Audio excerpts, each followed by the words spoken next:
റോമർ 14 സംശയ വിചാരങ്ങളെ വിധിക്കാതെ വിശ്വാസത്തിൽ ബലഹീനനായവനെ ചേർത്തുകൊള്ളുവിൻ. ഒരുവൻ എല്ലാം തിന്നാമെന്ന് വിശ്വസിക്കുന്നു, ബലഹീനനോ സസ്യാദികളെ തിന്നുന്നു.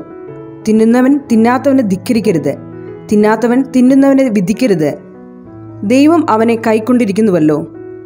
മറ്റൊരുത്തൻ്റെ ദാസന് വിധിപ്പാൻ നീ ആർ? അവൻ നിൽക്കുന്നതോ വീഴുന്നതോ സ്വന്തം യജമാനത്രേ. അവൻ നിൽക്കും താനും. അവനെ നിൽക്കുമാറാക്കുവാൻ കർത്താവിന് കഴിയുമല്ലോ.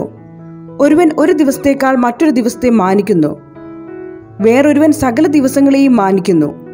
ഓരോരുത്തൻ താൻ തൻ്റെ മനസ്സിൽ ഉറച്ചിരിക്കട്ടെ. ദിവസത്തെ ആദരിക്കുന്നവൻ കർത്താവിനായി ആദരിക്കുന്നു, തിന്നുന്നവൻ കർത്താവിനായി തിന്നുന്നു. അവൻ ദൈവത്തെ സ്തുതിക്കുന്നുവല്ലോ. തിന്നാത്തവൻ കർത്താവിനായി തിന്നാതിരിക്കുന്നു, അവനും ദൈവത്തെ സ്തുതിക്കുന്നു. നമ്മിൽ ആരും തനിക്കായി തന്നെ ജീവിക്കുന്നില്ല, ആരും തനിക്കായി തന്നെ മരിക്കുന്നതുമില്ല. ജീവിക്കുന്നുവെങ്കിൽ നാം കർത്താവിനായി ജീവിക്കുന്നു, മരിക്കുന്നുവെങ്കിൽ കർത്താവിനായി മരിക്കുന്നു. അതുകൊണ്ട് ജീവിക്കുന്നുവെങ്കിലും മരിക്കുന്നുവെങ്കിലും നാം കർത്താവിനുള്ളവർ തന്നെ. മരിച്ചവർക്കും ജീവിച്ചിരിക്കുന്നവർക്കും കർത്താവ് ആകേണ്ടതിനല്ലോ ക്രിസ്തു മരിക്കുകയും ഉയർക്കുകയും ചെയ്തത്. എന്നാൽ നീ സഹോദരനെ വിധിക്കുന്നതെന്ത്? അല്ല, നീ സഹോദരനെ ധിക്കരിക്കുന്നതെന്ത്? നാം എല്ലാവരും ദൈവത്തിൻ്റെ ന്യായാസനത്തിന് മുമ്പാകെ നിൽക്കേണ്ടി വരും. എന്നാണേ എൻ്റെ മുമ്പിൽ എല്ലാ മുഴങ്കാലും മടങ്ങും, എല്ലാ നാവും ദൈവത്തെ സ്തുതിക്കും എന്ന് കർത്താവ് അരുളിച്ചെയ്യുന്നു എന്ന് എഴുതിയിരിക്കുന്നുവല്ലോ. ആകയാൽ നമ്മിൽ ഓരോരുത്തരും ദൈവത്തോട് കണക്ക് ബോധിപ്പിക്കേണ്ടി വരും. അതുകൊണ്ട് നാം ഇനി അന്യോന്യം വിധിക്കരുത്. സഹോദരന് ഇടർച്ചയോ തടങ്കലോ വെക്കാതിരിപ്പാൻ മാത്രം ഉറച്ചുകൊള്ളുവിൻ. യാതൊന്നും സ്വതവേ മലിനമല്ല എന്ന് ഞാൻ കർത്താവായ യേശുവിൽ അറിഞ്ഞും ഉറച്ചുമിരിക്കുന്നു. വല്ലതും മലിനം എന്ന് എണ്ണുന്നവന് മാത്രം അത് മലിനം ആകുന്നു. നിന്റെ ഭക്ഷണ നിമിത്തം സഹോദരനെ വ്യസനിപ്പിച്ചാൽ നീ സ്നേഹപ്രകാരം നടക്കുന്നില്ല. ആർക്കു വേണ്ടി ക്രിസ്തു മരിച്ചുവോ അവനെ നിന്റെ ഭക്ഷണം കൊണ്ട് നശിപ്പിക്കരുത്. നിന്റെ നന്മയ്ക്ക് ദൂഷണം വരുത്തരുത്. ദൈവരാജ്യം ഭക്ഷണവും പാനീയവുമല്ല, നീതിയും സമാധാനവും പരിശുദ്ധാത്മാവിൽ സന്തോഷവും അത്രേ.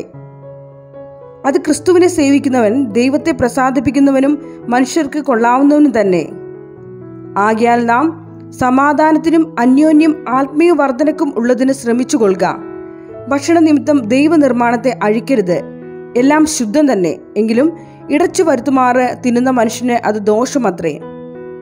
മാംസം തിന്നാതെയും വീഞ്ഞു കുടിക്കാതെയും സഹോദരന് ഇടർച്ചു വരുത്തുന്ന യാതൊന്നും ചെയ്യാതെയും ഇരിക്കുന്നത് നല്ലത്. നിനക്കുള്ള വിശ്വാസം ദൈവസന്നിധിയിൽ നിനക്ക് തന്നെ ഇരിക്കട്ടെ. താൻ സ്വീകരിക്കുന്നതിൽ തന്നെ താൻ വിധിക്കാതിരിക്കുന്നവൻ ഭാഗ്യവാൻ. എന്നാൽ സംശയിക്കുന്നവൻ തിന്നുന്നു എങ്കിൽ അത് വിശ്വാസത്തിൽ നിന്ന് ഉത്ഭവിക്കായ്ക കൊണ്ട് അവൻ കുറ്റക്കാരനായിരിക്കുന്നു. വിശ്വാസത്തിൽ നിന്ന് ഉത്ഭവിക്കാത്തതൊക്കെയും പാപമത്രേ. Romans chapter 14. Accept other believers who are weak in faith and don't argue with them about what they think is right or wrong. For instance, one person believes it's all right to eat anything, but other believer with a sensitive conscience will eat only vegetables. Those who feel free to eat anything must not look down on those who don't, and those who don't eat certain food must not condemn those who do, for God has accepted them. Who are you to condemn someone else's servants? Their own master will judge whether they stand or fall, and with the Lord's help they will stand and receive his approval. In the same way, some think one day is more holy than another day, while others think every day is alike. You should each be fully convinced that whichever day you choose is acceptable. Those who worship the Lord on a special day do it to honor him. Those who eat any kind of food do so to honor the Lord, since they give thanks to God before eating. And those who refuse to eat certain foods also want to please the Lord and give thanks to God. For we don't live for ourselves or die for ourselves. If we live, it's to honor the Lord, and if we die, it's to honor the Lord. So whether we live or die, we belong to the Lord. Christ died and rose again for this very purpose, to be Lord both of the living and of the dead. So why do you condemn another believer? Why do you look down on another believer? Remember, we all stand before the judgment seat of God. For the scriptures say, as surely as I live, says the Lord, every knee will bend to me and every tongue will declare allegiance praise to God. Yes, Each of us will give a personal account to God. So let's stop condemning each other. Decide instead to live in such a way that you will not cause another believer to stumble and fall.